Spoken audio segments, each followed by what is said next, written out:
Bu akşam Elin 25. yılı ve kapağın özellikle önemi benim için çok fazla. More Women hashtag ile yaptıkları bu kapağımızda gururla yer aldım ve bu gecede de gururla, keyifle yer alıyorum. Çok teşekkür ediyorum El. Merhaba arkadaşlar, yepyeni haberlerle karşınızdayız. Barış Arduç ve Hande Erçel sosyal medyanı salladı. Herkes onları konuşuyor.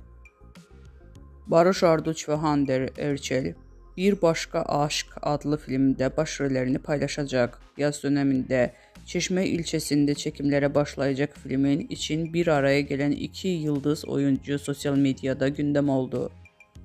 Barış Arduç ve Hande Erçel, Netflix'te yayınlanacak olan Bir Başka Aşk isimli filmde başrollerini paylaşacak. Ünlü oyuncu, buluşması Türkiye'deki fanlarının yanı sıra yurt dışındaki yabancı hayranlarını da sevindirdi.